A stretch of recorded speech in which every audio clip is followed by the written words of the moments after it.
गौतम कौल जी आपके पास। विजेंद्र गुप्ता जी, 5 साल की बच्ची के साथ जो हुआ उसने एक बार फिर से 16 दिसंबर की घटना याद दिला दी है। कुछ वैसा ही दरिंदगी का इस बच्ची के साथ भी बर्ताव किया गया है जो इसके साथ वारदात हुई है। इधर आप सुन ही रहे होंगे कि दिल्ली को दिलदार दिल्ली का नारा दिया जा रहा है। मतलब यहां सुरक्षा के नाम पर सभी असुरक्षित महसूस कर रहे हैं, ये आलम हो गया है।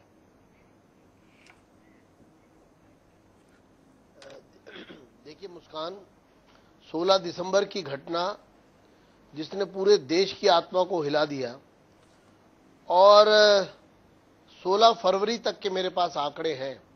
जब पूरा देश 16 दिसंबर की घटना में जल रहा था तो 2 महीने में लगातार 60 मामले सिर्फ दिल्ली में प्रकाश में आए बलात्कार के। यानी कि पूरे देश में आंदोलन चल रहा है, दिल्ली में आंदोलन चल रहा है और रोजाना एक रेप हो रहा है दिल्ली में।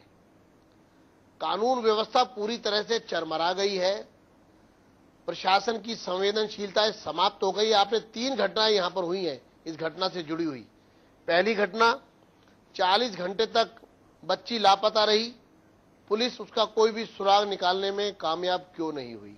यानी कि पुलिस की लापरवाही। 5 साल की बच्ची 40 घंटे तक गायब रही।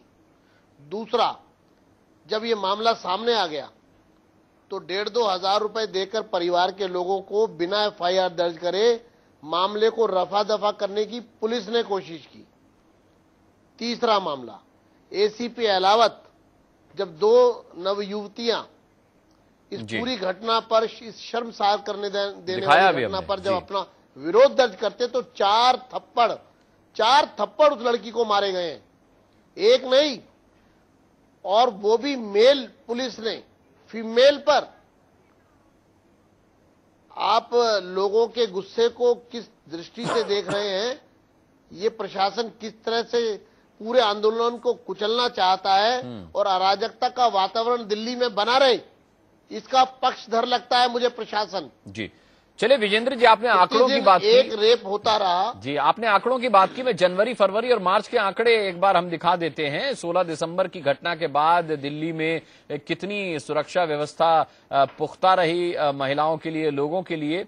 आंकड़े क्या कहते हैं, जनवरी के क्या आंकड़े रहे, फरवरी के क्या आंकड़े रहे और मार्च के क्या आंकड़े रहे, ये एक नजर से हम दिखा देते हैं।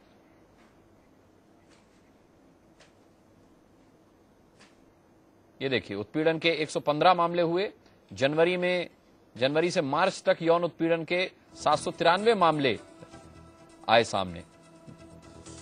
2012 में 145 बलात्कार के मामले सामने आए और 13 में जनवरी से मार्च तक 359 मामले अब तक सामने आ चुके हैं।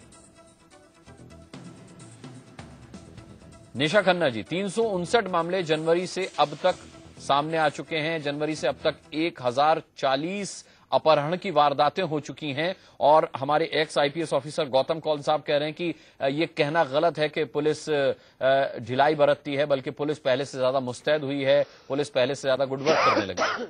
देखिए, फर्क तो आया है। मैं ये कहूंगी कानून व्यवस्था बनी हुई है बट उसे स्ट्रिक्टली लागू नहीं किया जाता। देखा ना अभी कानून व्यवस्था का एक मुजाहिरा किस तरीके से उस लड़की के स्ट्रिक्टली लागू ही नहीं किया जाता। जैसे इनको सस्पेंड कर दिया गया, जहाँ की देखना चाहिए, सेंसिटिविटी को समझना चाहिए। वो बच्चियां हैं जिनको वो थप्पड़ मार रहे हैं, तो वहां उनको ये समझना है अगर कानून व्यवस्था बनी है तो उसका दुरुपयोग हो रहा है। तो बेसिकली दुरुपयोग रोकना है, रोकने के लिए यही लोग रक्षक है और यही भक्षक बन रहे हैं। ये तो जब से कानून व्यवस्था अमल में आई है तभी से बहस का मुद्दा है कि इसको किस तरीके से एक सही दिशा पर ले जाया जाए। कानून व्यवस्था भटक जाती है, कानून व्यवस्था का लाभ लोगों को नहीं मिल पाता। आज भी हम इसी मुद्दे को लेकर के चर्चा कर रहे हैं।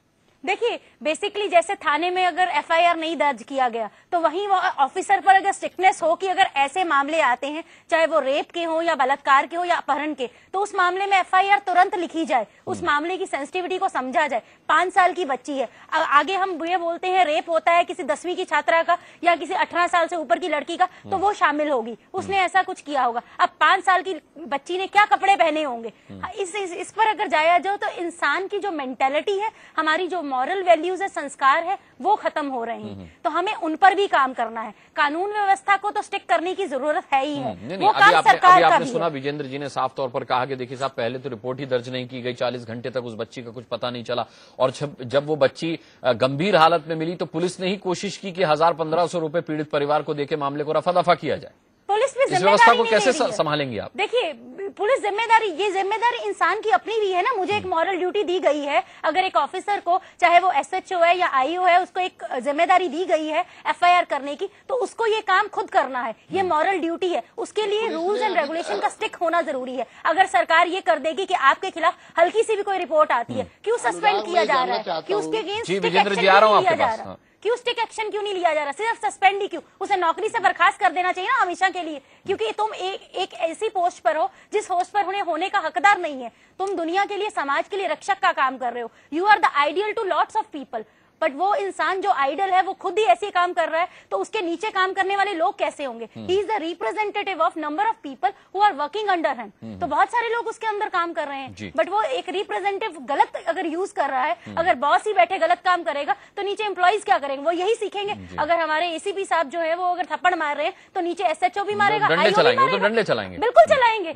तो हमारे यहाँ पर स्टिकनेस इस चीज की जरूरत है। हमें सस्पेंड, अगर उनको सस्पेंड कर दिया गया है, मैं नहीं मानूंगी, उन्हें हमेशा के लिए नौकरी से बर्खास्त करना चाहिए, ताकि उन्हें पता लगे कल को उनकी बेटी के साथ ऐसा हो तो क्या होगा। उनके अपने भी बच्चे होंगे ऐसे। जी।